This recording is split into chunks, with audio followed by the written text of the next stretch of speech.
Welcome back to Shoujo, the ultimate anime podcast.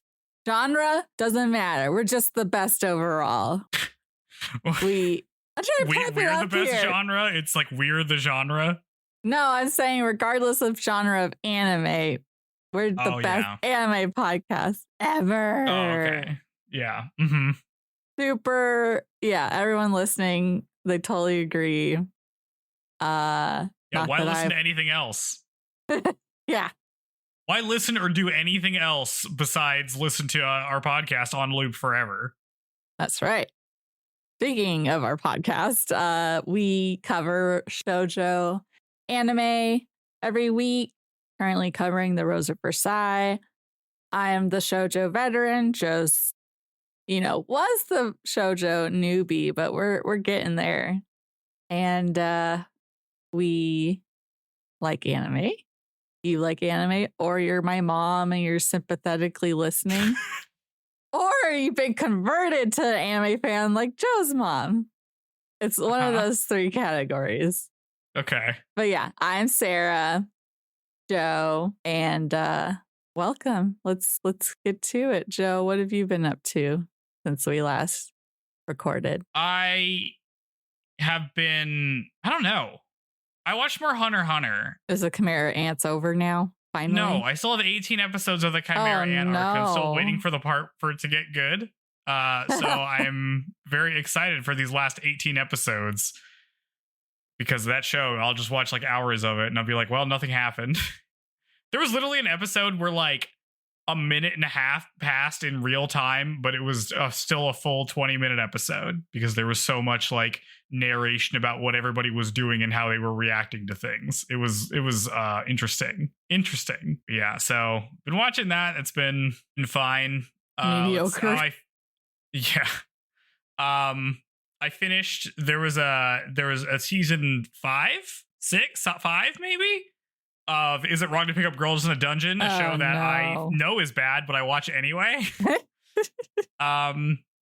It still does some things that I like, which is the thing that I like that this show does is it's like, what if there's like a bunch of characters and they all got to have little character arcs and we didn't just like forget that they exist, which sounds like a normal thing that should happen in every show. But let me tell you, a lot of shows just forget that they're like side characters that you also like exist entirely. Well, I think they just use side characters as like plot devices and then like they go away forever. And then they maybe have like end of the season where it's like, oh, I remember that 1 second we met that person. And that's it. I think it's bad.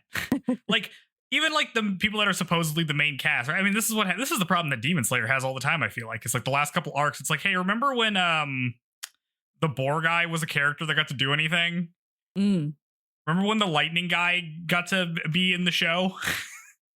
Because it's been like 2 seasons and they haven't been. Remember that? Yeah. I'm also feeling that way because of Hunter x Hunter when it's like the Chimera arc is so long and I'm like, hey, remember Leolio? Remember what happened to him? Remember when he was a character in the show? That feels like so long ago. I could leave him. Remember Hisoka? Remember when he was like an evil clown?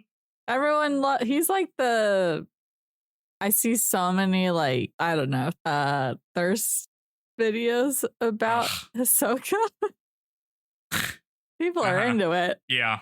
I'm like, remember him? Remember when he was a character? Not anymore. Rip, it's been 100 episodes. So, yeah. 100 episodes? It feels like it's been 100 episodes. Chimera Ant is very long. But yeah.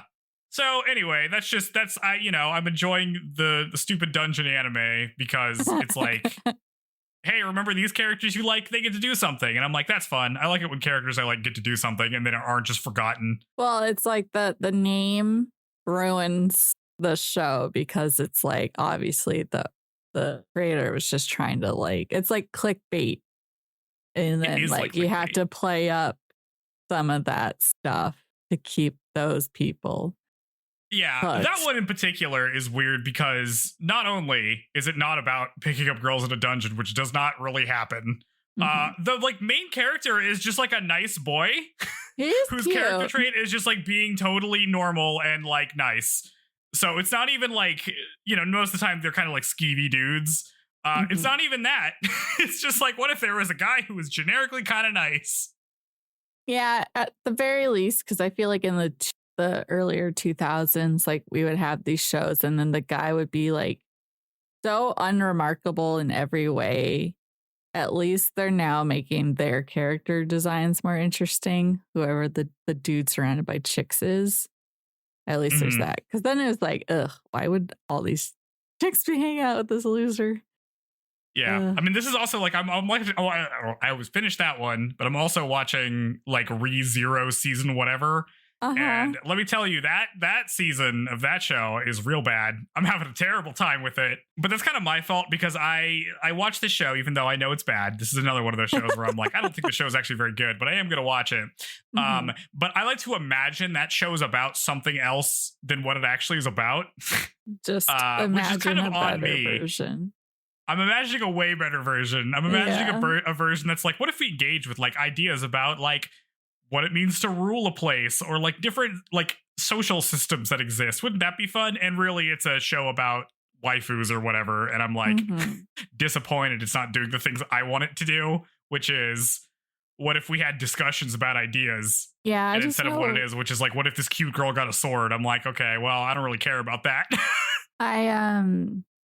The blue-haired maid girl, I always just think of, because there's like a pair of maid twins in one of the Fire Emblem games, and one of them had like short blue hair like that, I think, and it just always reminds me of that character design. Yeah, she's not in the show, really. She's been sidelined hard. Okay, dang. Well, I guess it's a spoiler, but she's in like a coma. Oh, okay. Yeah. Well, anyways, I'll take your advice from last time and be like, enough about you, Joe. It's my time. Yeah, enough about my shows I watch that I think aren't very good, but watch them anyway. What have you been doing? Okay, so it's like been a lot, but not much for sharing. Basically, this week has just been insanely busy at work because not only did we have like a new course come out, but we also the following day had this huge event that we were like hosting at our office building. And so it was a lot of like running around trying to get everything done in time. And I was like so stressed out that like I think Wednesday night I had gotten like 4 hours of sleep, and then Tuesday night I had gotten 4 hours of sleep. Wednesday I got like 2 hours of sleep. And then I like, because I couldn't stop thinking about work, I think, or I don't know, something was up. But then like the first day without sleep, I was like hyperactive, like, yeah, let's go. And the second day, like was trying to hit me like, oh God, what if I just never sleep again? Like, you'd be so powerful. You could do so much work if you never slept again. For real. Because that time that I wasn't sleeping, I was just doing work stuff. And I don't know, because I'm feeling re-inspired. Like I just need to be like super awesome at work. But anyways, Thursday night I took sleeping medication and I got 6 hours of sleep. So I was able to like be presentable and likable for all these guests coming, because like in the morning I was like, oh no, how am I gonna like be happy sounding when I'm like a zombie? But I managed to do it. It's freaking over, thank God. So I've just kind of been trying to catch up on sleep this weekend, but I like haven't done the Traitors season finale. I really liked this season. Maybe you should just watch it for Alan Cummings outfits, like that outfit I sent you. It was so good. And I played like maybe on Monday I played some Monster Hunter Wilds. Enjoying that still. I just haven't had the energy or time to play it the rest of the week. But big news for tomorrow, a new update to Fields of Mystery coming. So I'm super excited for that, because that's like, cozy, lay in bed, play on my Steam Deck and listen to podcasts while I play, which is such a wonderful time for myself to just chill out.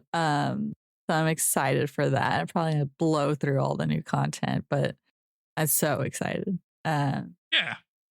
Yeah, and then lots of good games coming. Inzoi coming, I think, at the end of the month. So I'm excited for that. I hope my computer. I don't know at what point my computer's going to struggle to. Like, it's very taxing on my computer right now to stream VR. I have like multiple kind of big programs running to capture it and stuff. And then, but I did get a Quest 3. I got a Quest 3 at work just since I am like using it for streaming. It's like so crystal clear to look. Or maybe my lenses were just really dirty on the Quest 2, but like I'm like, whoa, this looks incredible. Yeah, so I'm happy about that. Well, if you get a new computer, I know a lot of people that have gotten like a new computer in the last like month or so. But are they getting like a pre-built computer? I think some of them did, yeah. Okay, because some of them I think are also assembling it. I like my computer. I just need like to remove and replace. But when I can afford to, which is not right now. Piece-wise, yeah. Yeah. Well, hey, you keep putting in those hours at work and not sleeping. Yeah, because that gets tracked. Oh God. Yeah. Yes. I still got this dog I found on the side of the road. Haven't been able to get in touch with the owners because I like scanned the microchip and got the number, and so I contacted the chip company, and they're like, we can't give you their contact information. So we'll contact them and give them your info so they can reach out to you about the dog. And that hasn't happened. And then I've like tried to look on like lost pet places and haven't seen.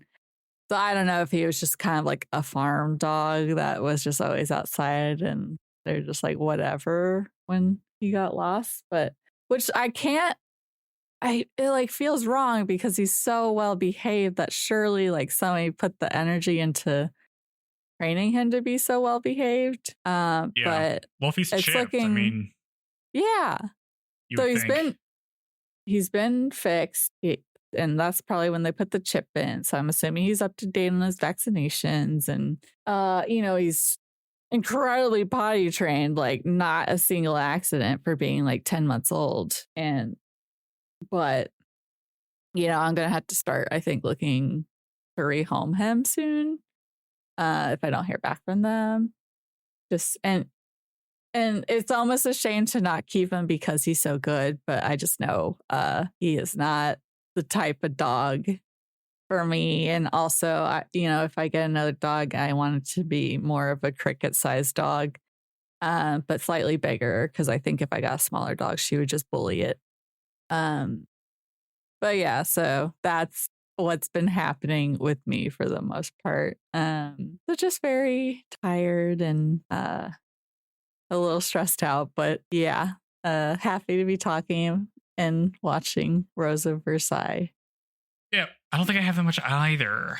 Does that really cover everything? I had 2 birthday parties this weekend, so I'm like... Did you get good gifts, or are we at the age where you don't get gifts? I didn't get any gifts for anybody. Okay. I bought someone drinks, and the other one explicitly told me not to bring gifts, so I didn't do that. Cool.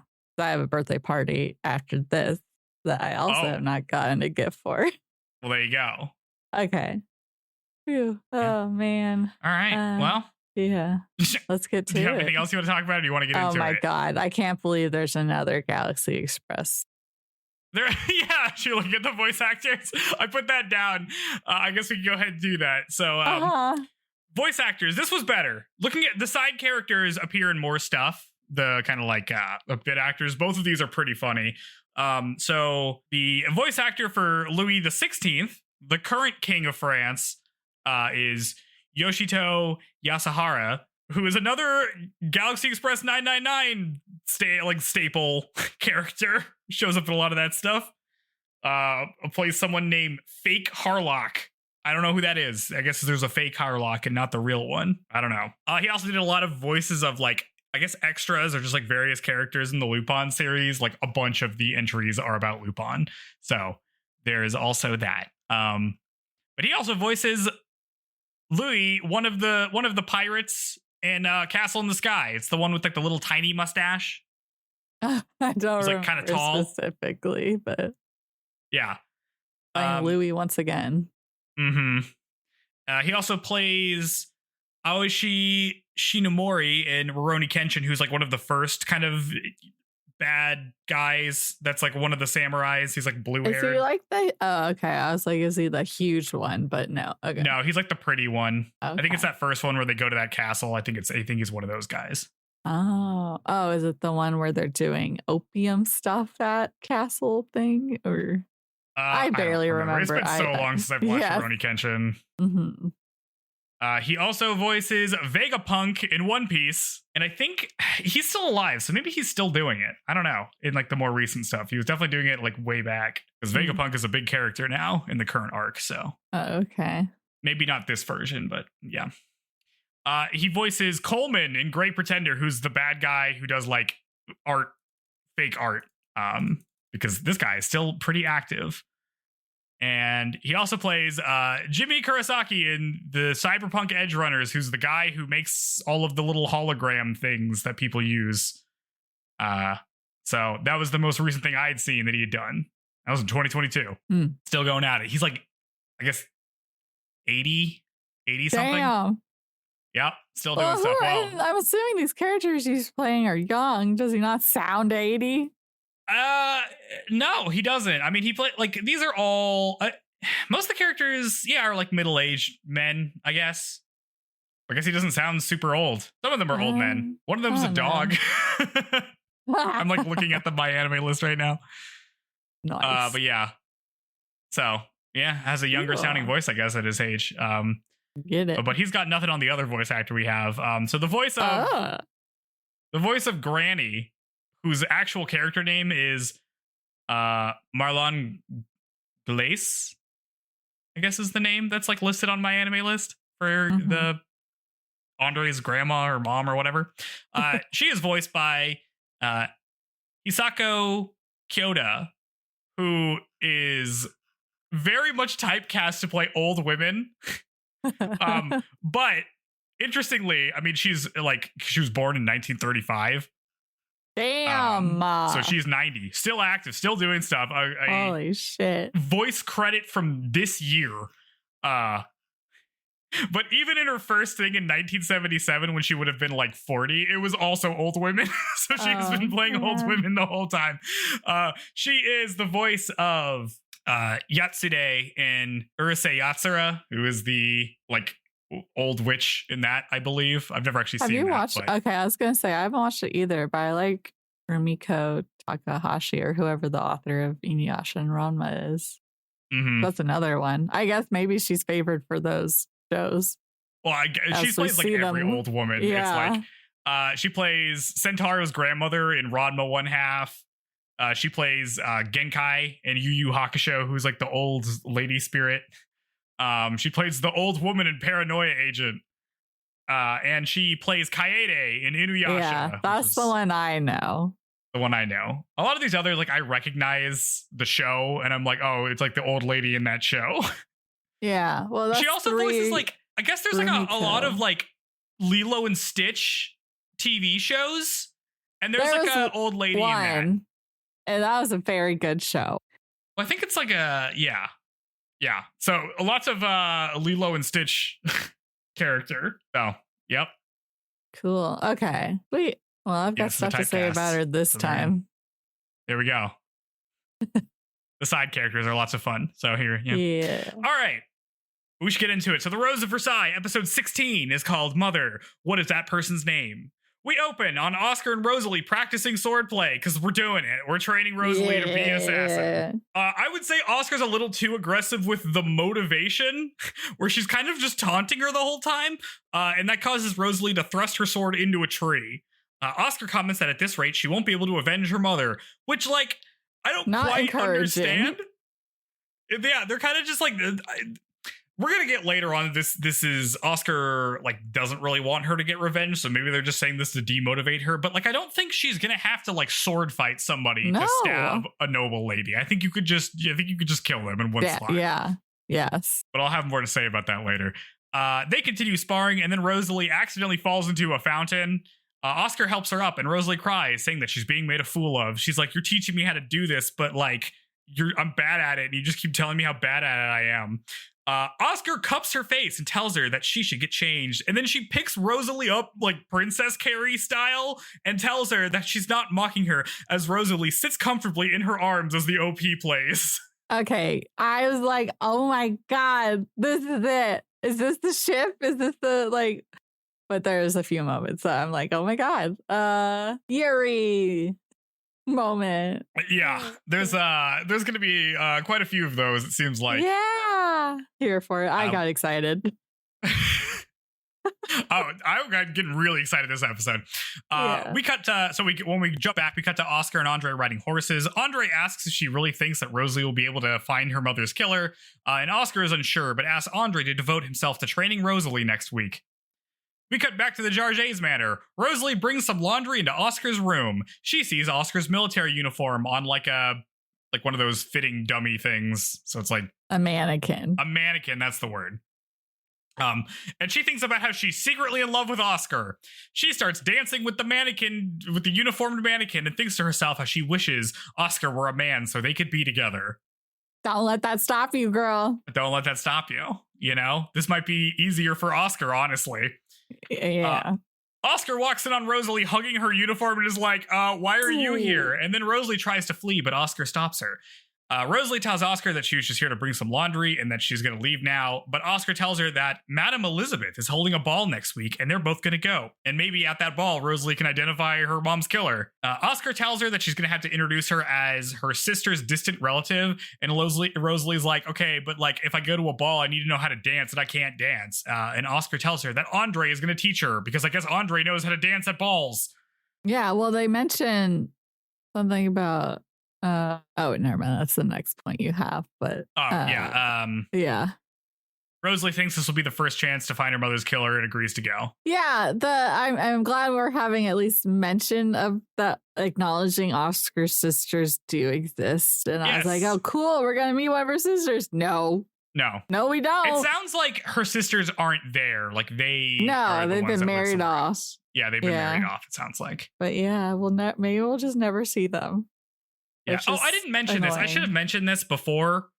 I don't know if we want to take a little break. Maybe we'll take a break after this episode and talk about it. But I listened to some podcasts about Versailles.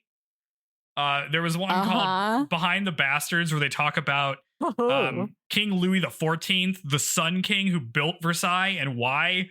And it's like an extremely good, it's a very funny episode. I definitely recommend this to everybody. Okay, I've heard of this podcast before. Yeah, so they talk about King Louis the 14th and 15th, and how Versailles was constructed and stuff like that, and what the purpose was. And essentially what it was is it's a way to hold captive the nobility so they don't plan to overthrow him, because they tried to do that very early on. And so that's why they all live in a big dorm at Versailles. That's why they're all at Versailles. And all they know how to do is gossip, because there's literally nothing else to do but be there. Yeah. And that's why Versailles is like this. So I listened to that. I definitely recommend that to everybody. We can talk a bit more about that. That with them all living in the same place, there's tons of affairs. Oh yeah, it was crazy. They were describing that because the nobility so often is just marrying people for status or whatever, everybody's just constantly having affairs, because it's well, you don't really even love this person anyway, so who cares? Yeah, it's like retirement homes. You'd be surprised how active they get with each other. Yep. And so they're, there's nothing else to do but party and gossip and try to win the king's affection. And that's what everybody did. And that's why everything is so weird. That makes sense. But yeah, really good episodes. I definitely recommend it. I can mention some more stuff from it later if it becomes relevant. But yeah. Anyway, let's see. We cut to Nicholas and Jeanne. Jeanne. I don't know why I keep saying. Jeanne tells him that there's a new plan.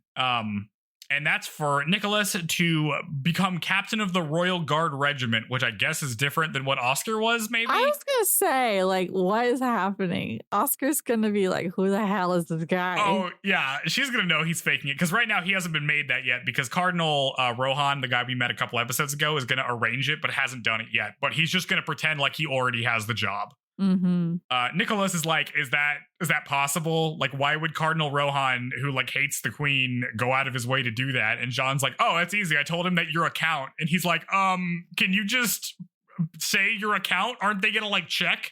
And she's like, no, I don't think so.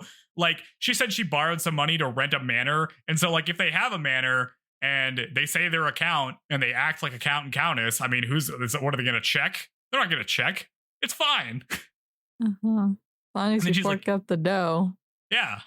And she's like, oh yeah, and this Madame Elizabeth person's having a ball next week, and so we could just go there and try to con somebody out of some money, so then we can really pretend to be nobilities. Yeah, that's she their says plan. How like easy, how gullible all these people are. I'm like, yeah, as we've seen again and again, how easy it is to pull the wool over their eyes. Yes. Piece of cake, man. This is like a con artist's dream. Yeah, well, to live here. In that episode of the podcast where they talk about Versailles, they talk about how there's this big shadow industry of like witchcraft and magic to help you win affections for things. So like there's all these satanic rituals being carried out by people who are like trying to get the king to pay attention to you or to like curse your rivals or whatever. So this is like big stuff happening around then. So it's totally unsurprising that this would happen and that this would work. For sure. Extremely funny. Anyway, we cut to Madame Elizabeth's ball. Oscar is announced as being here, and everyone is hyped that Oscar is finally coming to a ball. They're like, she never comes to these. That's like, I can't believe it. She's coming to like a little party. She hates parties. Also, every woman there is in love with her and is immediately jealous of Rosalie. Ah, yes. So dashing, Lady Oscar. All of the women love Oscar. Even Andre is like, holy shit, they're just like melting down from you just like standing next to Rosalie. If y'all dance together, they'd have a seizure. And Oscar's like, well, you're gonna dance with her, so whatever. Madame Elizabeth, who's throwing the ball, comes to greet them. Rosalie is introduced as Oscar's distant relative. And she's able to like talk the talk and pretend to be a royal, and nobody catches on. She does immediately notice, however, that everyone seems to hate her because they're jealous that she's with Oscar, and she's like, maybe this like wasn't the best. I was not expecting to be getting this much attention. It's very funny that like Oscar just didn't tell her this would happen, even though this is like the most predictable thing. I feel like Oscar isn't going to be like, prepare yourself. All these chicks are super into me. Like, that's not something Oscar would say. Rosalie's reaction here is just so funny because she's just like, wow, Oscar seems to be popular. Yeah. Oh, boy. Let's see. While she's looking around, she sees a beautiful girl wearing a fancy dress. Oscar is like, oh, hey, it's Charlotte. And we recognize that Charlotte as Polignac's daughter. Rosalie's like, wow, she looks so like a real noble, which is funny because she wasn't really that much of a noble like a year ago. What did you think of Rosalie's hair?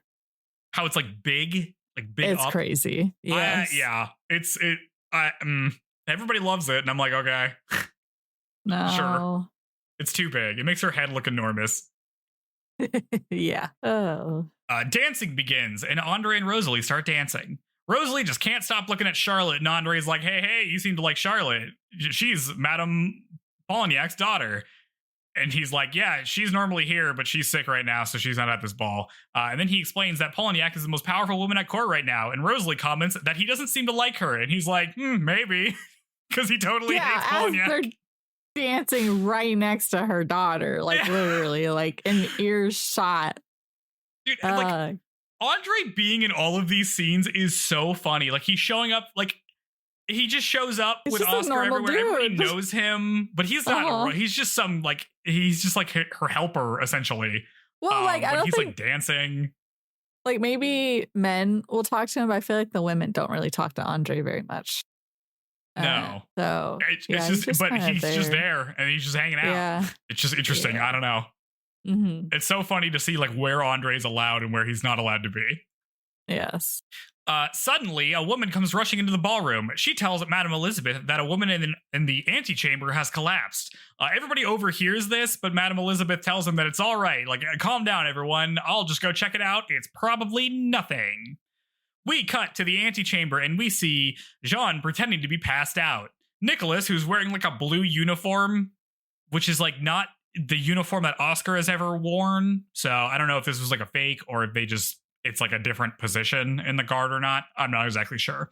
But he's here and he explains that his wife has suffered from years of malnutrition because his meager officer salary isn't enough for them to buy nutritious food. He fake cries over her, and Madame Elizabeth is so moved that she offers to arrange a carriage to take them home, and she'll send them some money in the short term. And then she'll talk to the Queen and see if she can get him a raise in the long term, because I guess Madame Elizabeth can do that. And also, this is really easy. You just feed them a sob story, and they just immediately give you money and stuff. This is exactly what Jeanne's inner monologue thinks. She's like, we got her. This is the easiest thing ever, dude. You just got to give him a little, you just got to pass out. And like Nicholas was doing like an okay impression, and they'll just give you money. They'll just do it. Let's see. Elsewhere, Rosalie is being overwhelmed by all these women asking her about Oscar. It's like we get a big montage of a bunch of women talking to her, and they're all just being like, "Oh, what's Oscar like? Oh, what do you guys do? I never see her here." None of them, however, are her mother's killer, so she is like not that interested in talking to them. Over near Oscar, Andre is like, wow, Rosalie sure is popular, and Oscar wonders how it can be that a timid girl raised in the streets could become so refined as to hang out with the nobles at a party. Charlotte has had enough of the new girl getting all this attention. She tells Rosalie that the next song is a minuet, but Rosalie doesn't know how to dance a minuet. Charlotte mocks her and tells her not to get a big head, like you're not just hot stuff because you showed up here with Oscar. A woman comments that Charlotte is like an Oscar super fan, so she's clearly just being jealous. This is gonna come up later. It is very funny. What's a minuet? What is that? A minuet? It's a type of dance, I guess, or like a type of song. Okay. And well, it's like from like the brief glance we saw of Charlotte in a previous episode, she didn't seem that sucky, but now I'm like, damn, okay, well, she takes after her mother for sure. A minuet is a social dance of French origin for two people, usually written in 3/4 time, but is always plays as if in 6/8 time to reflect the step pattern of the dance. So it's like a totally different rhythm, which is like why you'd have to know how to dance it. I see. Gotcha. Another woman tries to change the subject and ask Rosalie what her mother is like, and Rosalie accidentally calls her mother mom, which is not proper court etiquette. You shouldn't address your mother so vulgarly. And Charlotte turns and accuses her of not being a true noble. She's like, I knew it. You're just some trailer trash, nothing. She's like, you're probably not even Oscar's relative, are you? Rosalie gets pissed and throws her fan at Charlotte, which is extremely funny. It's so good. That she is a noble and thinks about how actually that's true. Wait, hold on. That's actually true. Remember my mom's dying words where she said that my birth mother is Martinet Gabrielle? Because she does now. She thinks about how her mom died and gets sad and runs off. In the hallway, Jeanne and Nicholas are making their exit. They're just walking out, I guess, even though she was supposed to be passed out. Jeanne says that the next step in the plan is to meet the Queen at Versailles. She's like, we're going to shoot even higher, Nicholas. Then all of a sudden, a crying Rosalie just runs into Jeanne in the hallway. She like barrels right into her. She looks up and apologizes and is surprised to see her sister. And Jeanne is also surprised because they both recognize each other immediately. They recognize each other, but Nicholas clearly doesn't recognize anyone and asks what's wrong. He's like, oh, who's this chick? And Jeanne's like, oh, nothing. Let's just head out. Rosalie calls after her and grabs her by the arm. She whispers into Jeanne's ear that their mother has been ran over by a noble's carriage and died. We get scenes of her mother while Jeanne's face remains stoic. Rosalie is shocked that Jeanne hasn't responded or doesn't seem to care. Jeanne turns and walks off as Oscar and Andre catch up with Rosalie because she is processing all the information about her mother and also wondering why Rosalie's here and why is she looking better than her? Yes, I love that was said. Like, freaking suck it. Your sister who you ditched and think less of is showing up. Yeah, imagine you like just pulled a con and all of a sudden your sister, who's supposed to be in a basement, shows up and she's looking real hot. And also she tells you that your mom was killed by some random noble here or something. None of that would make any sense. And she just like walks away because she can't make heads or tails of it. It's so good. I love that they ran into each other. Mm-hmm. Rosalie's like, I can't believe Jeanne. And she's like surprised again. She's like, I can't believe that she doesn't care. And it's like, well, it does seem like she does care. What? Does it? Yeah, she got all those like she was like thinking about it a lot. Well, it was like my mom slapping me memories. It wasn't happy memories. Yeah, I'll be interested to see where this goes, though. Anyway. I think you're too. I don't know. This show's giving me what I want so far. Remember last episode where I'm like, I can't wait for them to run into each other, and then they immediately run into each other? Good. I'm glad that this show is not making us wait for these things to play out. Yes. Like immediate satisfaction.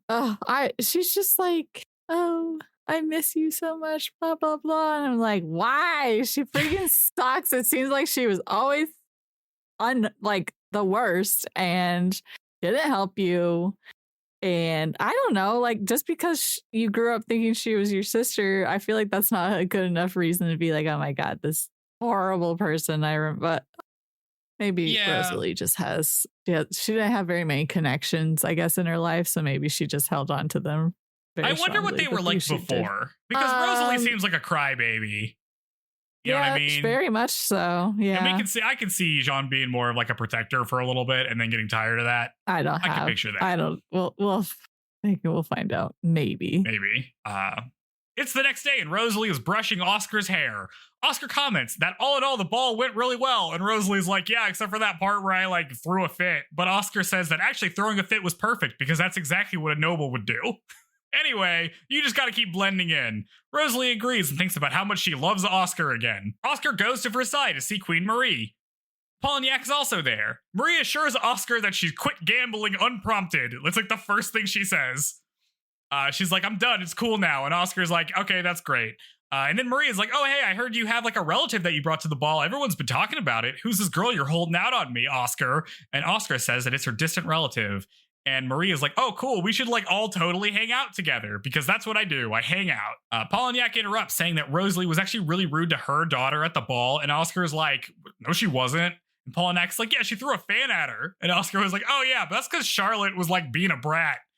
She was insulting Rosalie and she just responded normally. Anyway, hey, Polignac, next time you see your daughter, tell her she owes Rosalie an apology. Yeah, Polignac is aghast that Oscar would talk to her like that. Yeah. She's like, she can't talk to me like that, right? And then she realizes that she has misread Oscar. She thought that Oscar was just some guard, but she's actually a huge threat. And she'll need to get rid of her soon before things get worse, which is wild. Because, like, remember, like, a couple months ago when she dueled Duke Guimina and shot him in the hand? Did everyone just forget that happened? Yeah, I mean, maybe like the women don't concern themselves with things like that, but I don't know. Oscar's like an anomaly that like all these people are only used to dealing with people like themselves, so they don't really know what to do when Oscar comes into the mix because the usual tactics don't work. Yeah, I guess. I don't know. It just seems like Oscar would have more of a reputation at this point to not just be like, I thought she was just some guard. I haven't been paying attention. Well, yeah, I could see it being, well, she's only concerned with the queen, and Oscar hasn't been hanging out with the queen as much lately. That's true. I bet there's so much gossip you have to keep up with. That could be a lot. True. Yeah, we don't know what else is going on. We get one last scene where Rosalie and Andre are practicing sparring. Similar to Oscar, Andre is motivating her by like taunting her, and Rosalie thinks to herself that she will make it through this and avenge her mother as we cut to credits. So, assassin and lady training this episode. Yes, I know. I wasn't sure how much training we would get, although, yeah, I don't. She's not instilling much confidence that. Yeah, they keep telling her that she's bad at it. Yeah. She doesn't have that killer instinct, I feel like. No, well, she doesn't have the retaliatory, like, pride thing going on that would work on. Yeah. You know, she would be more, like, needs the encouragement, especially from Oscar. She's just so in love with Oscar. I know. She's just, like, immediately like, oh, my God, Oscar, carry me. Princess, carry me, Oscar. Let me brush your hair, Oscar. That. Well, because like Oscar seems to have a soft spot for her, but like in a more personal way than because she used to kind of, you know, like put up with Antoinette's crap. But I guess she wasn't allowed to be in the same way as she can be with a commoner, where she has like she's more in the position to determine how the relationship is. But yeah, a lot more intimate. I'm here for it. Yep. Can't wait to see what plays out. we'll get to see. Do you have anything else about episode 16? Jeanne, I'm hoping Jeanne. I'm still holding out for the Rosalie Jeanne team up. That is so many notes. It's a very long recap. Is that the same length as most? No, That's these crazy. are super long. Okay. A lot of stuff happens in this show. Well, I'm noticing this show is so much more dynamic than a lot of animes where maybe there's 2 different people you follow, but there's so many different characters to catch up on, and it doesn't linger on any one scene very long. It's just constantly cutting to a new thing. So much happens in these episodes. Yeah, it's good. It's well paced. It's fast paced and it's good. I like it. All right, let's continue on. All right. The Rose of Versailles, episode 17, is called Now is the Time to Meet Again. We open on Rosalie picking roses. She pricks her finger on one and says that there's a saying that a woman who pricks herself on a rose cannot be a noble woman, which okay, never heard that one. She thinks about her mother's death again and the mysterious Martinet Gabrielle, who's supposedly her birth mother. She decides that it can't be true. She can't be a noble. All of a sudden, Oscar and Andre come riding on horseback nearby, and she overhears them talking. No, they're walking. I'm sorry, they're not on horseback at this point. Andre wonders if it's really a good idea to challenge Polignac like that, but Oscar says that they have to sell the story that Rosalie's a noble, and they both think about the potential consequences as the OP plays. Yeah, Rosalie always be in bushes on Oscar's property. Yep. She calls for nature. She spent all the time in the streets, and she's like, I love to be in a bush where I belong. It's evening, and Oscar and Rosalie are studying history. God, imagine if people in power actually knew anything about history. Imagine if the nobility knew anything about what happened historically ever. Oscar looks at Rosalie and thinks to herself how odd a girl from the slums could look so much like a noble. And then Rosalie asks Oscar if she knows someone named Martinet Gabrielle. Oscar's like, no. Does she have a last name? Those are that's just one first name. Rosalie explains that she doesn't know, and apparently that she's her true mother. And Oscar's like, whoa, wait, hold up. If that's true, you don't even have to pretend to be a noble. We should totally find her because that would solve many of our problems. Rosalie agrees. Oscar tells her that the queen also wants to meet her. Isn't that great? And Rosalie's like, the queen? The queen everybody hates and is the reason why everyone's in poverty? That queen? The evil queen, Marie Antoinette? I don't know if I want to meet her, Oscar. But she doesn't actually say any of that stuff. She just thinks that stuff. She just starts sweating and freaking out. Yeah, she's like, I don't know if I can meet the queen. And Oscar's like, nah, it's cool. She wants to meet you. And Rosalie reluctantly agrees. This was so funny. Yeah. Oh my God. I've got things to say when she does meet her. We cut to another ball. There's a second one. Polignac and Charlotte arrive in a carriage. They talk about Rosalie and how she must be a fake noble, and then they go in. The other attendants note how beautiful Charlotte is, and they say that they bet Countess Polignac wants to marry her daughter off to a rich nobleman. But I don't know, maybe not, because after all, Charlotte's only 11? 11! How old is Rosalie? Oh my God, what is happening?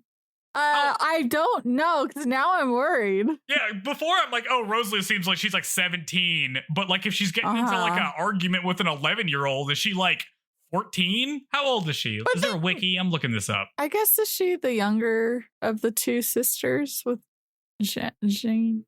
Let's see. Age. There's no age on the Wikipedia. Shit. Well, let's just hope she's an appropriate age to be lusting after Oscar. Well, but this changes the dynamic for me, right? Because Oscar at this point is 25 or 20. No, she's 23. Because when Marie met Fersen, she was 18, and Oscar's a little bit older than Marie. And then he left, and that was 4 years. So they would probably be 22. She would be 22, and Oscar would be 23. Yep, that sounds right. I'm sorry. Is Rosalie a real person in history? Yes. What?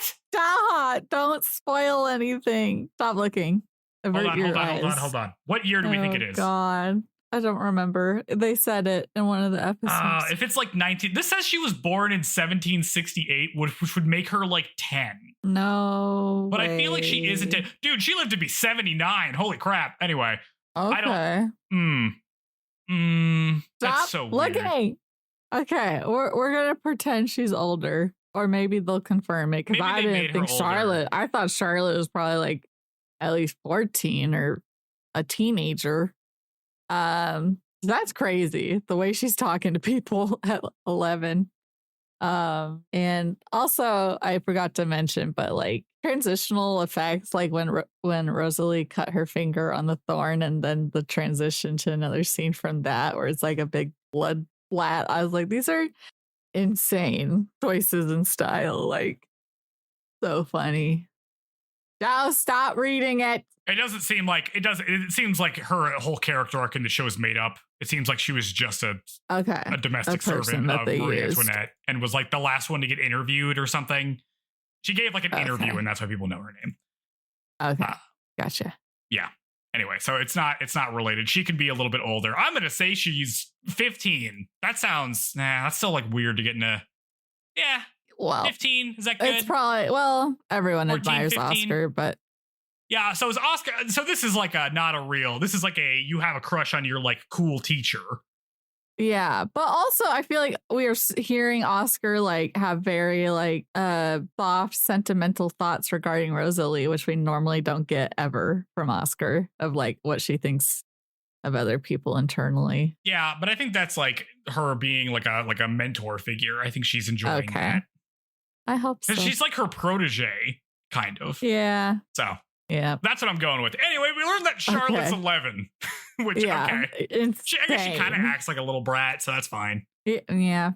Oscar, Rosalie, and Andre arrive because Andre's also coming to this ball. Rosalie's looking good, and everybody comments. They're like, "Oh, she's so pretty," and Charlotte is like, Mom, not everyone's paying attention to me." But then Polignac lets her know that she has a plan, so don't worry, honey. They'll be paying attention to you. We'll knock Rosalie down a peg. Imagine scheming against a 14-year-old. I wouldn't put anything past her. Queen Marie and King Louis show up because I guess maybe they're hosting this ball or they were invited. I don't know. They show up. Marie goes and greets Oscar first, which annoys Polignac.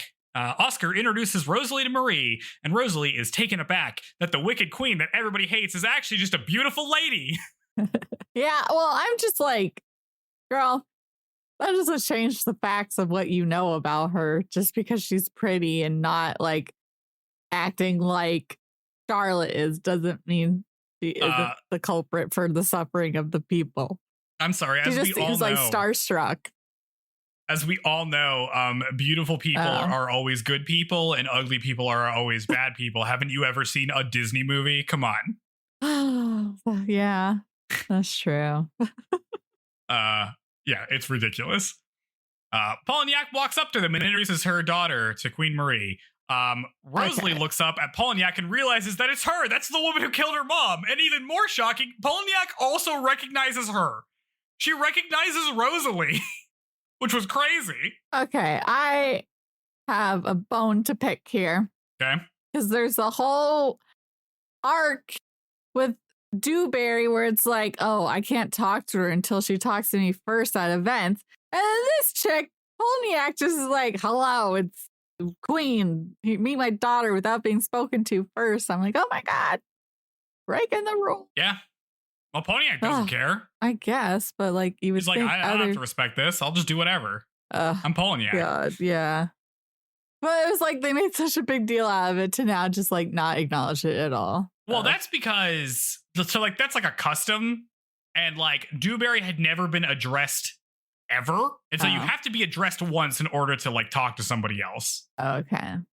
So like because she was already friends with, I mean, it's still like I think this is still like a faux pas. Like I don't think she's supposed to do this, but it's more understandable. Or she has like social credit to burn here, whereas Dewberry did not. Yeah. Anyway, this scene rules. The part where she's just like looking up after, because like Rosalie was doing like a little bow when she was like introducing herself to Marie, and then she like pulls up as Polignac's talking to her daughter and just like recognizes her, and they both look at each other, and there's like a freeze frame and everything turns blue. It's cool. Well, and then they keep reusing the same thing where it's like the window moving like with Polignac in it across her sight, and I'm like, yeah. Maybe a little flashback of like, it's her. Yeah. Oscar glances over at Rosalie as Rosalie starts to pull a knife from out of her dress. Showing up to balls, armed to the teeth. Let's go.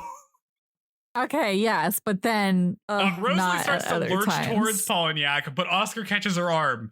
Oscar tries to call her off, and Rosalie's like, why? But Oscar says that if she kills her right here, there's no way to escape. Like, there's no exit strategy. Polignac panics and tells Marie that Rosalie isn't a noble. She's like, oh shit, it's that girl.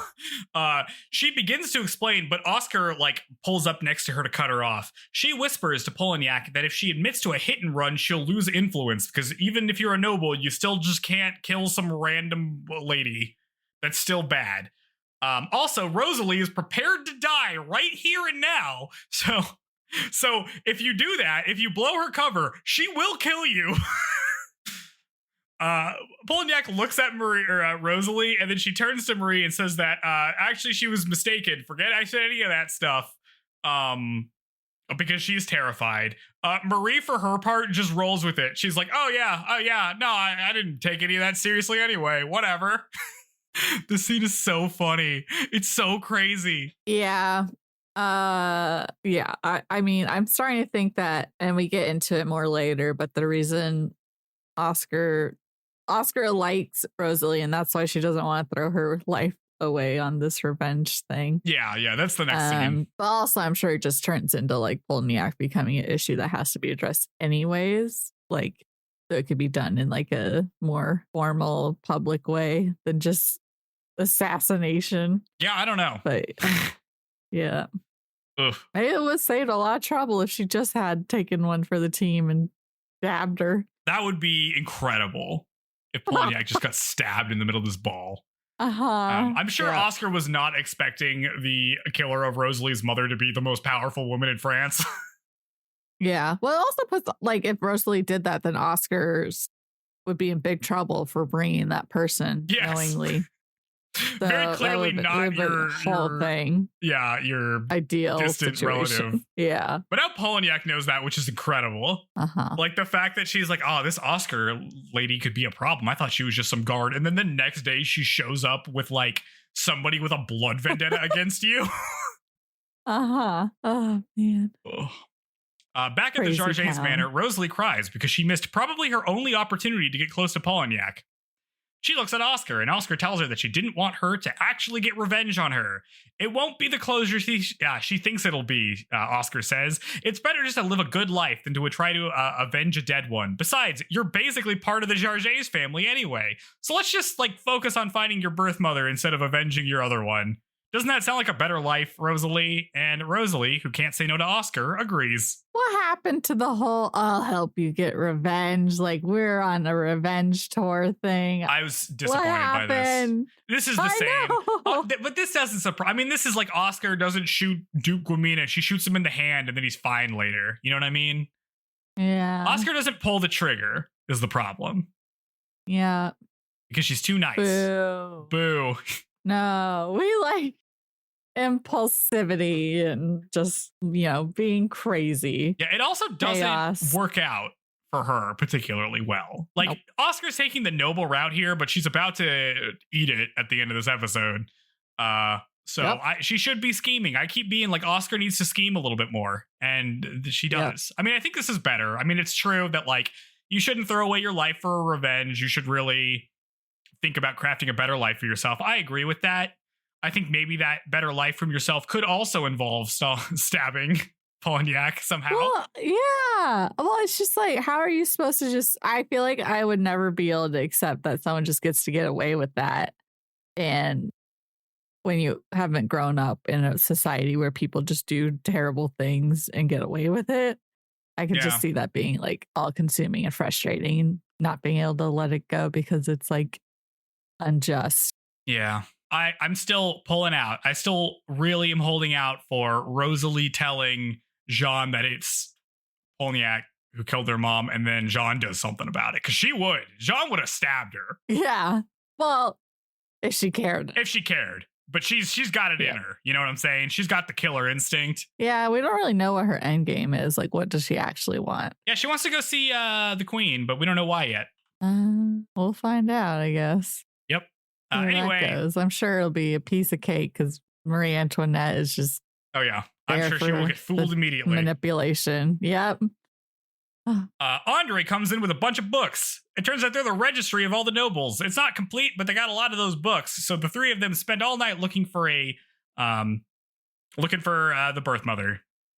Despite their efforts, they come up short, and Oscar decides to ask Madame Knowles if she has ever heard that name, because Madame Knowles knows everybody. She's been like top dog for like a long time. They go to the palace, but Marie tells Oscar that Knowles' grandmother is sick and she is home visiting her, so she won't be back for a little bit. Oscar is like, that's fine. We'll just ask her later. And they leave. While walking down the stairs, Andre notices some dust falling, and he sees that the chandelier above them is about to fall right where Oscar is standing. He calls to her and then dives to push her out of the way, and both of them tumble down the stairs, narrowly dodging the chandelier that comes crashing to the floor. A bunch of nobles come out and help them up, and they comment that chandelier isn't even that old, so I don't know why it fell. That's really weird. Marie rushes out with Polignac to check the scene. Oscar looks up at Polignac and thinks to herself that there's no way that was a coincidence. Well, it's just like Polignac is like, oh yeah, whatever. She's so dismissive of anything that happens with Oscar. It feels suspicious. Like, at least pretend to be feeling the same emotion everyone else in the room is. I feel like in the big battle royale between all of the noble ladies, I feel like Dewberry is doing way better than her. Dewberry was better at covering it up. She could play it off a little bit easier. Yeah. She would have smoked Polignac. Yeah. The narrator tells us that later that evening, Oscar got a summons to the palace. Rosalie's like, Oscar, don't go. You're supposed to help me study grammar. And also, obviously, this is a trap. Oscar says it is her job to go, and Rosalie says fine, but only if she can come too. We get a sequence where Rosalie runs after Oscar in a dreamlike state as she tries to deal with her feelings for her. She says that it's unfair that the queen already has everything and she gets to have Oscar too, and I agree. It is unfair. Well, it's on Oscar. I feel like she could be more formal, and well, I don't know. I guess she has no choice because Marie Antoinette. Well, it's funny because if she didn't go, this isn't a real summon for Marie Antoinette anyway. That's true. Also, take your own mode of transportation. What the heck? You don't just accept this Go carriage horseback, ride. It's not her that's carriage. way faster. Yeah. Oscar, Andre, and Rosalie ride out in a carriage. Oscar notices that this isn't the regular road they take to Versailles. And then partway through, the driver comes to a stop and runs off. And the carriage is surrounded by masked men with swords. Fighting breaks out as Oscar and Andre sword fight a bunch of dudes. They're doing pretty well, but then one of them goes for Rosalie in the carriage. Rosalie didn't bring her sword, which was always a mistake. And I guess she doesn't have that dagger either. Why not? Or they're like cutting people down. Take one of their swords. Yeah, this is sad. This was the most disappointing. She's been training. It would have been badass if she had like jumped in and been like, yeah. I mean, it's only way better. It's only episode 17. We're only halfway through the show. There's plenty of time for Rosalie to stab a guy. I need Rosalie to stab a guy. This is like important character development. I need her to murder a guy in a sword fight. Mm-hmm. She's about to get stabbed when Oscar turns and throws her sword into a guy, stabbing him in the back. It's awesome.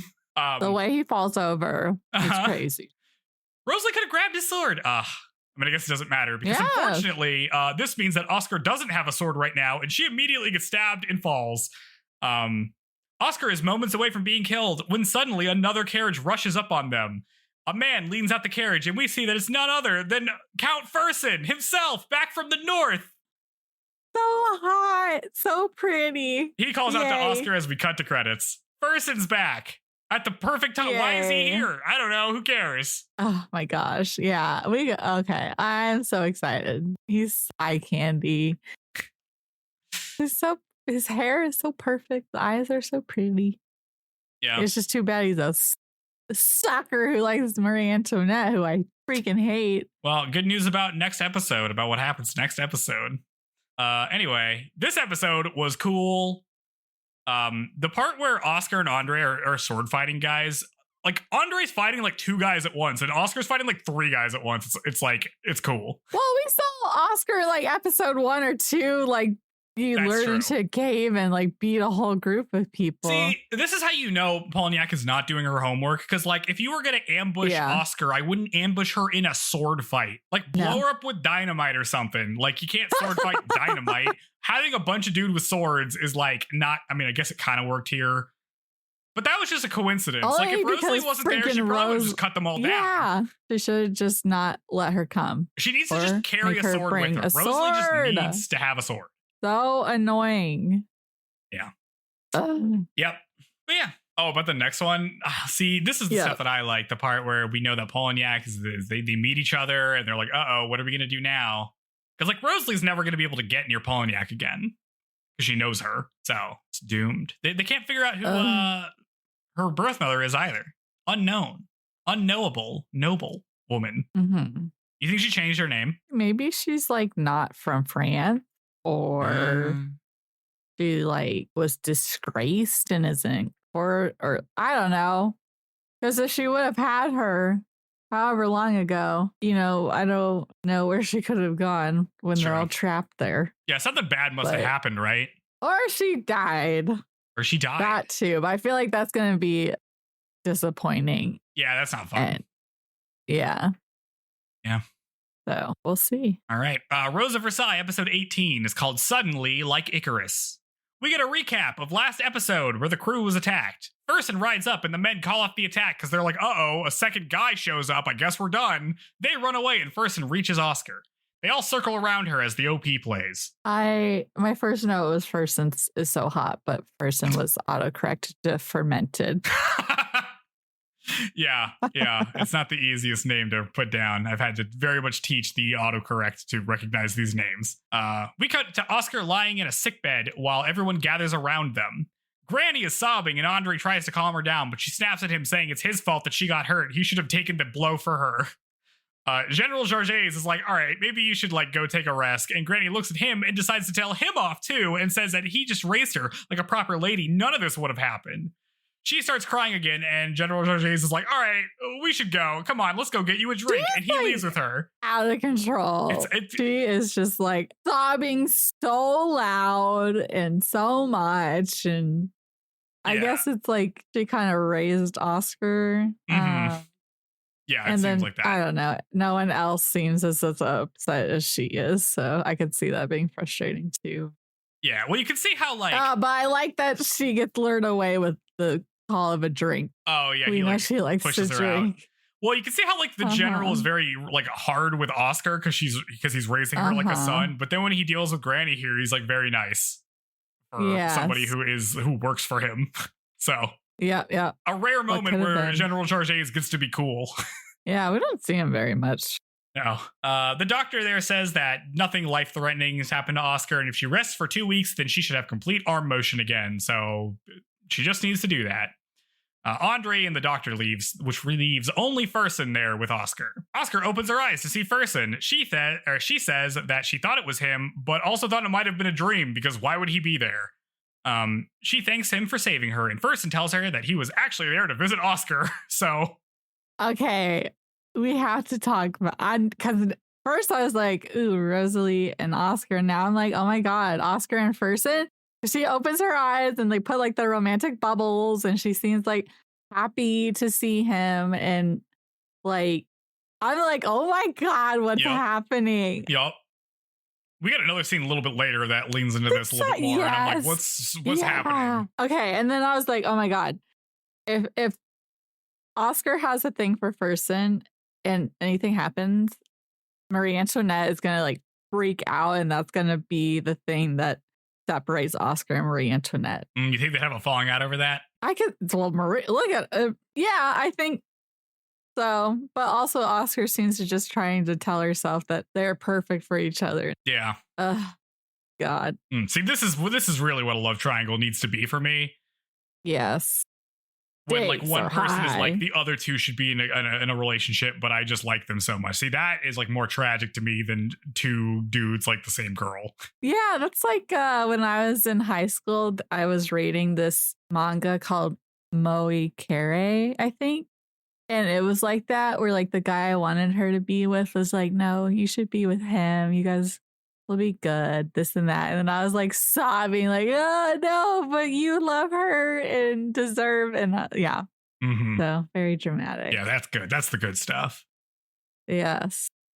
Anyway, Rosalie walks in to put down a flower vase, and Fersen sees her and is like, hey, don't I know you? And Rosalie's like, yeah, you almost ran me over with a carriage like 8 episodes ago, which was extremely funny. Yes. Yeah. Everybody remembers everybody else perfectly. Yeah, you would think not. It's been 4 years. It was like 1 second. Crazy. I could see her remembering because he gives her like a. Doesn't he give her something or no? No, he's just like, oh, sorry. And she's like, it's okay. But he's hot, so I guess she remembers that. Yeah, that's true. And how many times you get almost run over by the carriage? Well, for her, I could see her forgetting a few with how often it happens. That's true. That's very true. It's just really funny being like, oh, yeah, you know me. Remember that one time you almost killed me accidentally? Yeah. Fersen asks if they know who set them up, and Rosie's like, yeah, it's super obvious who did that. But Oscar glares at her and says, no, they don't have any hard evidence, which, like, come on, Oscar. What are you talking about? Covering her, I don't know. Fersen could be a big tattletale. Maybe. Especially if he goes and talks to Marie Antoinette and sees that Polignac is hanging out with her. And then he's like, hey, you shouldn't. And then it becomes a whole thing. Yeah. I mean, but this could also solve the problem immediately. Because if anybody is gonna win Marie over Polignac, it's Fersen. That's true. He's gotta use it for good. That's what I'm saying. But again, Oscar can't scheme. No, she can't do it. Boo. Lame. This is like an own goal here. It would have been so easy. She just had to tap it in. Oh, God. Fersen says that he has to go, but Oscar asks if he's going to see Marie. He says that he has some business to attend to, but he'll come and visit her afterwards. Oscar tells him that she's gotten more beautiful with age and thinks that she hasn't gotten any happier, though, since Fersen left. She'll be beside herself when she sees him again. It'll be just like old times. And I'm like, Oscar, remember when the old times were bad and everybody was mad that she was like clearly having an affair with this guy? It was like a problem, Oscar. Yeah, skipping out on duty to hang out with him. I know, it's like she's warning him, like, can you handle the hotness that has increased when you couldn't handle it before? Like, don't get hottie hypnotized again. Yeah. You got to be careful. She's going to have you. You're going to be going on 10-hour walks, man. She's just going to want to keep going, and you're going to have to agree. It's the next day at the Polignac Manor. Charlotte bursts in, and her mother, who's playing solitaire or something. Charlotte's pissed and asks her mom why everybody is saying that Oscar got attacked last night. And her mom's like, I don't know. It's got nothing to do with me. And Charlotte accuses her of setting it up. She's like, you think I'm stupid? You think I don't know that uncle got home late and was covered with blood? And Polignac's like, nah, that's not me. She denies it, but Charlotte does not believe her. Charlotte runs away and thinks about how cruel her mother could be to her beloved Oscar, because as we remember, she's a super fan. Well, because at first I was like, I forgot that part, and I was like, oh, look at her like staying up to her mom for something that's not right. I didn't expect it because she's such a shitty little kid. But no, it's only because it's against Oscar that she's upset. And again, her mom sucks at like feigning any kind of concern. She's so bad at it. She can't trick her 11-year-old daughter. I mean, there's no way she's going to be able to keep her head down. She's so bad at scheming. It's so funny. Like, this dynamic is so funny to me, to be like, listen, honey, your mom needed to kill Oscar because Oscar is harboring a woman who's going to kill me. But I can't explain that to you. So I'll just say I didn't do it very poorly. It's so funny. At the palace. Be better. Bad villain. Yeah, she doesn't have it. Pale compared to Dewberry. She doesn't have the killer instinct either. You know, Jeanne's going to show up and wreck house. Yes, unless that dumbass she's dragging around with her ruins it for her. Oh, I think she's going to let him die at some point. I think there's definitely going to a point where she's like, I'm done with you, and like kicks him off a ledge or something.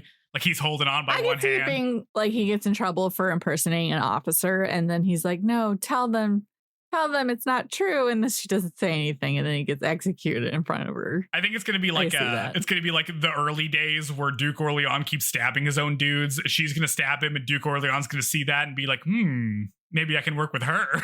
I like the cut of her jib. At the palace, Marie gets the news about Oscar. She tells Knowles to send Count Mercy to go visit her. But we never get that scene, which is a bummer because I miss Mercy. The other women continue gossiping. They're like, hey, I heard that Swedish guy's in town. What's his name? Like Fersen or something? And Marie hears this and drops her teacup. She's like, did you say Fersen? And the lady says, yeah. Apparently he's a friend of Oscar's. And Marie is over the moon that Fersen's back. We get some flashbacks in a dream sequence of Marie and Fersen together. And there's a part where they're both sitting on a horse, which was pretty good. And then there's like swans flying. And there's swans. Something. A week passes.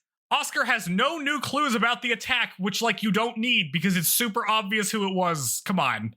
But she is walking around with her arm in a sling. This is where she needs to notice that Charlotte, Polignac's daughter, is obsessed with her and use that. Yes. Manipulate the information out of her. Nope, can't do it. This is the tragedy of the Rose of Versailles. Not the fact that Marie Antoinette's going to get executed soon. It's the fact that Oscar is bad at scheming. Yeah. That's it. I do like Oscar a lot more these episodes, though, now that I don't have to see her interact with Marie Antoinette. She goes to see Marie. Marie is like, oh, man, I was so worried about you, Oscar. We'll find out who did this. And Polignac says, it's probably just some bandits, but stops when Oscar glares at her. Because once again, just don't say anything. Yeah. It's not your business. She can't help herself. She's so bad at this. Yeah. It's a good thing Marie is stupid as hell. God. Fersen arrives and Marie is so enraptured that she drops her fan and Polignac has to pick it up and give it back to her in a very funny scene. He greets Marie and she's like totally stunned because she is crazy in love with this guy. Later in a side hallway, Fersen talks to Oscar. He confesses that unfortunately he's in Paris for a marriage arrangement and Oscar's like, what? You can't get married? And Fersen tells her that it's going to be some British lady and Oscar grills him on what she's like. And Fersen's like, dude, I don't know. I've never even met her. Oscar is incensed that Fersen would marry somebody he doesn't even love. And Fersen turns to her and is like, oh, what? Am I just because I love somebody, I should be able to marry him? Or marry them, Oscar? Is that what's happening? He grabs her by the shoulders and is like, what am I supposed to do, huh? What am I supposed to marry the queen? What are you saying? But Oscar has no answer. And also she's like, ow, I'm still injured. Stop shaking me by the shoulders. Yeah. And he apologizes because he's nice. It's the next day. Fersen comes to Marie with in his formal full white uniform because he's like a dragoon or something. It's cool. Yeah. She's like, wow, I finally get to see you in your uniform. I sure wish you'd come around more often. Why haven't I seen you? So lame. You gotta you're too obvious, girl. Dude, she's so you down are bad. Married. It's crazy. Remember? No. Unimportant. Fersen looks up at her and says that actually he's here to finalize his marriage arrangements. Marie is devastated, but brings herself to congratulate him through tears. But that's the most she can do because then she immediately runs off. Everybody running off is admitting defeat. You just gotta get out of there. It. Listen, if things get too real, just hit the bricks. Just you're out. You can always leave. Just exit the situation. Marie thinks to herself that of course he'd get married someday. She knows this. This isn't a surprise. And yet she's still so sad about it. Oscar drags Fersen into the woods. She's like, hey, why'd you just do that? And he tells her what? What was I supposed to say? I love you, Marie, but I have to marry some random woman? She's the Queen of France, Oscar, and she's already married. I can't be with her. What are you saying? It's better if I just break it off entirely, Just rip the Band-Aid off or whatever. Oscar is sad about this, but doesn't say anything. And as she leaves, she just asks if he's going to go to the opera tonight, but Fersen does not answer. Because he's on the brink of crying. On the brink. Back at the Jarget's manor, Oscar is drinking wine and thinking about Fersen. And she's like, God, this is so sad. They'd be the perfect couple. And then she looks down at the glass and sees her own reflection. And she's like, what about me? What should I do with my love life? Nebulously, she takes a gigantic swig of wine and then collapses on her bed. Oh my God, no. I was like, well, she didn't specifically say what do I do with my love life. But that is definitely the takeaway as a viewer, and I was like, oh my God, she's into Fersen. I don't blame her. She got real mad to learn that he was getting married to some random lady. Yeah, but that's maybe it's if he marries, well, no, because he can't, because she's married, and so she has no right to be like, how dare you get married? Yeah. But you know who's not married? You know who's still available technically? Yeah. And hey, if he marries her, she can hang out. They can both hang out with Marie all the time. I know. That's what I was thinking. She would like propose it in that way so he would accept, and then Marie gets her head chopped off, and then they live happily ever after. You know, and out of all the people to share Fersen with, I'm sure Marie wouldn't mind Oscar that much. It's such a weird situation. Because like she doesn't have the right to be like, no, you can't. Because why is admitting that you're having an emotional affair with this dude? Yep. Oh my God. Okay. I was just like, oh my God, yes, Oscar. Yeah. What about you? You deserve happiness. That's right. Hey, you're not married. Fersen isn't married yet. That's right.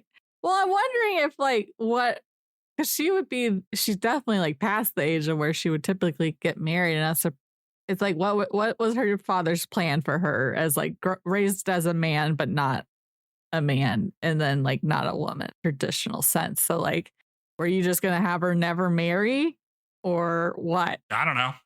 Maybe he's like excited that Rosalie's there because he's like, oh, this is great. You could just adopt Rosalie, and she'll just be the lineage because maybe she's 11 too. Yeah. Maybe he's cool with that. That seems like a pretty good solution, honestly, to their problem. Yeah.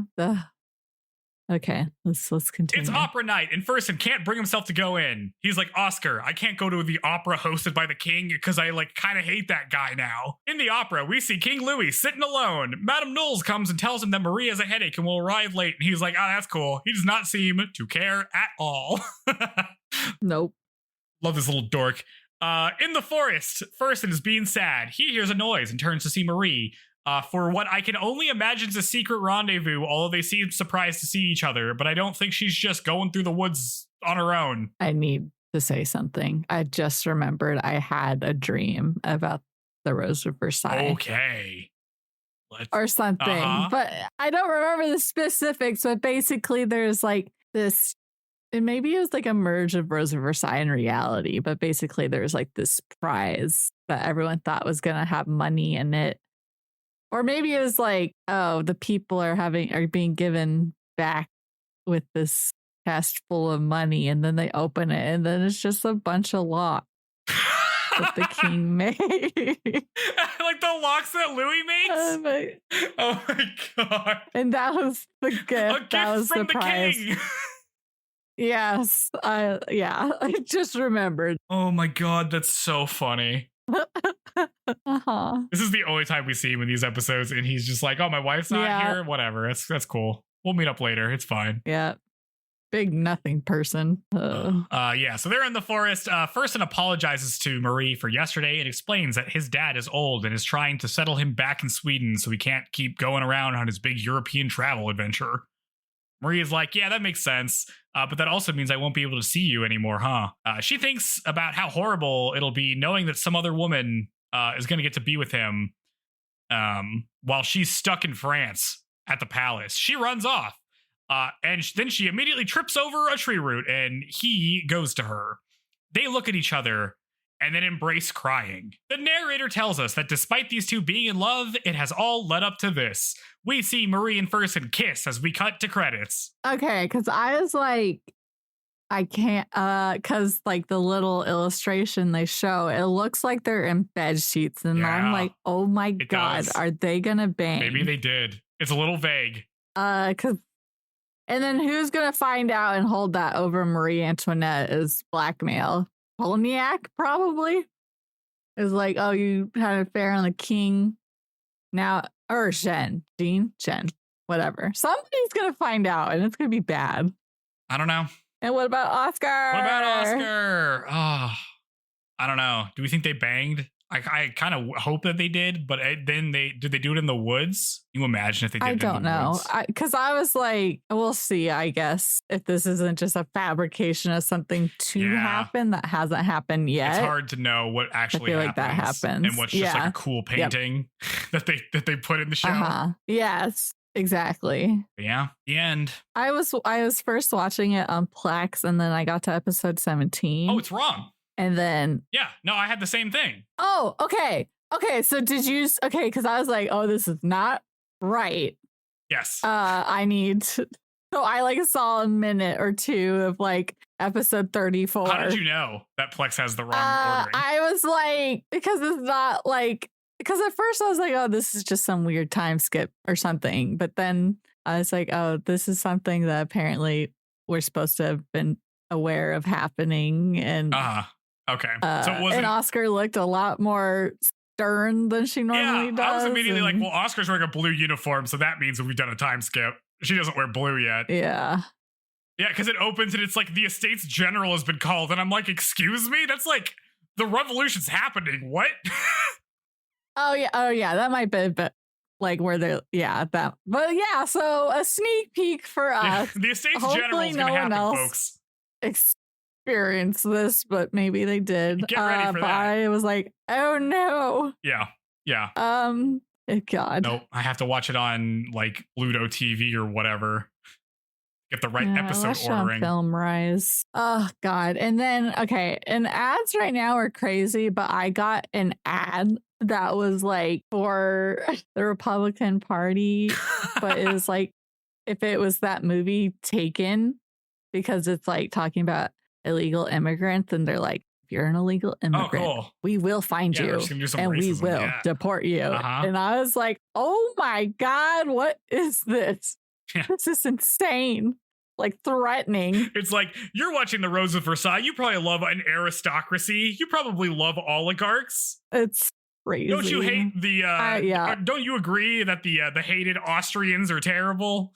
That's what, wouldn't you like to throw them out of the country? All the advertisements I'm getting on things are very Texas targeted. Ugh. And they're stuck. And I'm like, can I like object to this? You got to put an ad being block the on. advertisements I'm getting. You gotta put an ad block. Well, I'm watching it on my TV. Oh yeah, I have switched over to the Blu-rays. Oh yeah.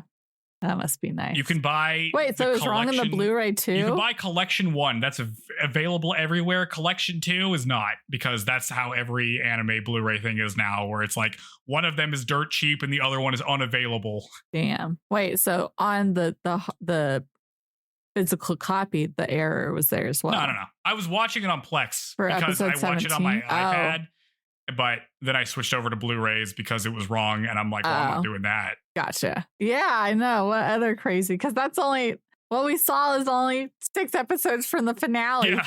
So that was there was another error earlier also. It was like episode 7 or something was wrong. Yeah. So Plex is just getting it wrong for some reason. I don't know why that is. Anyway. Yeah. Any final thoughts about the episode itself? Rooting for Oscar. I want Oscar, but it's so complicated because like everyone loves Oscar. So if Oscar loves someone, then so many people are going to be devastated. Oh, it's so good. What a predicament. Yep. I feel like realistically, Fersen's the only one she could get away with where people would be like, well, he is super hot. He's the most gorgeous dude on the show. Oh. Because like none of the other options I feel like could fly, right? Because it can't really be Andre. I mean, there's a lot of like Oscar gets to get away with the norms, and people are like, that's just her whole identity has been going against the grain, and so people just expect that from her. But yeah, like I don't know if she's ever considered like what happens for her romantically before. No, let me tell you, she downed that wine glass thinking about it. I know. I was like, this is the first time I've seen Oscar drink, I think. Hell yeah. Oh my God. And they said her muscle like was severed in half. And I'm like, damn, that sounds incredibly painful. Yeah. Had to mend back in place. Got stabbed in like the shoulder. What left shoulder? Yep. Blade. What do you think, Joe? What are you thinking? About what? The show. Recap. You asked me. Oh, I'm asking you. It's good.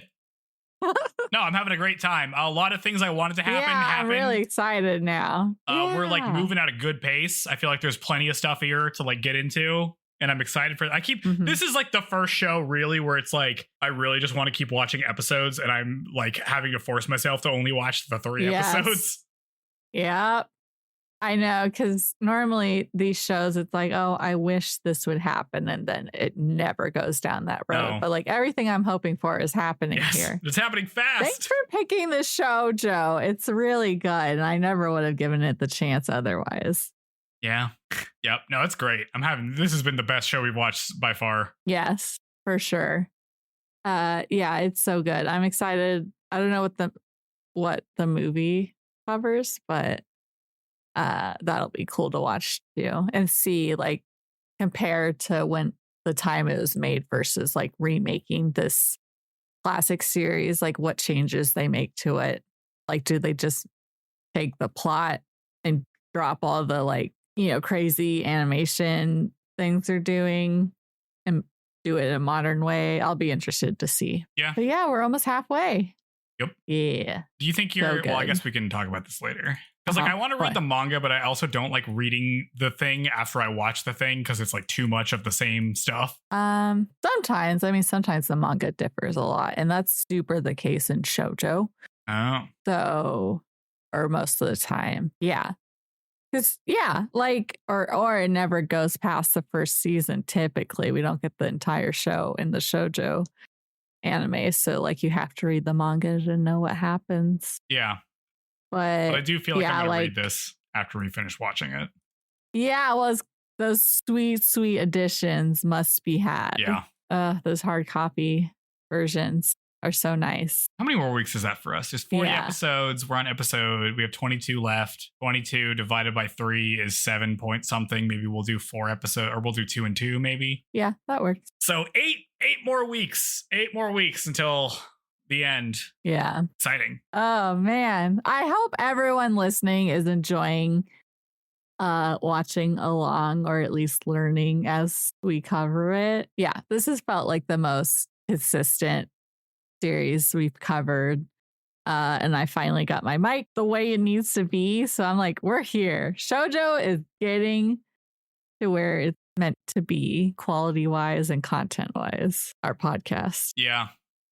I feel like this is going to be one that, like every other series going forth, we're going to be like, go watch the Rose of Versailles. No, I know none of you have ever heard of this show because it's from the 70s, but you need to go watch this. Well, like, I know I picked this show to watch because I want to watch Utena later, but I feel like I'm just going to be like, it was cooler when it happened in the Rose of Versailles. Like, this is going to be our benchmark for everything. I'm excited that we're going to be like, we have kind of a rhythm we're trying to do with the shows we cover moving forward. And so we'll cover other like older series like this. And I don't know if they'll be as entertaining or if it's going to be more like frustrating tropes, but this is like a lot more complex. I didn't come in with any idea really what it was going to be about. So I didn't have like guesses ahead of time, but this is just like a really good story. And it's like dramatic, and so far hasn't been, for how it's aged, not like crazy aged badly, like so many shows have. Yeah. It with today's perspective. No, it doesn't even feel like it's that old, to be perfectly, like it doesn't really feel dated that much. Yeah, I will say sometimes like the audio feels a little like not clean, so that's like the part where it feels a little aged. I feel like that's they need it. When I switched over to the Blu-rays, it sounded real nice. So I think they upscaled that. I think it's just the streaming services that we use, I think, are using like maybe like a VHS rip or something, which like is fine for the video, or like it's fine for the images, but for the audio quality, it's not that good. But yeah, no, I'm glad it worked out, because like I'd only heard about this because of the manga, right? And it's like, oh, it's the manga about Marie Antoinette. And I'm like, well, that doesn't sound very good. And also because I hadn't heard of the show, I'm like, well, who knows if the show is good? Because sometimes the adaptations are not notable at all. But I'm glad that it has worked out. So yeah, it's going well. Yeah. Woo. Get it. All right. Okay. No, I don't think so. You should rate us 5 stars. You should tell all your friends to watch The Rose of Versailles and listen along with this podcast where we learn stuff about the history and maybe that Rosalie was real, but not in this way. That's the only kind of stuff you can get by listening to our podcast. You could never look that up yourself.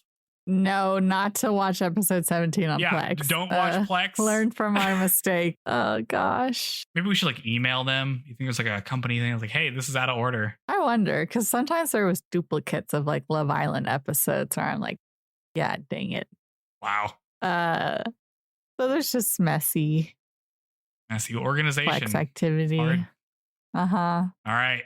Well, remember, if you accidentally run someone over, make sure to commit their face to memory because they could come back to stab you at a ball when you're least expecting it. You're stressed because you're introducing your daughter to the queen for the first time, whereas the woman right next to you is pulling out a knife to stab you. Remember, just take your, never rely on others and take your own carriage because you never know when there's a murder attempt in the works. Carry your sword with you. Have Andre carry 2 swords and he can throw one to you. Remember, you're super popular and everyone's jealous of you, so they're all trying to get you. Yeah. God. Oh, what a happy takeaway. Yeah. Oh, God.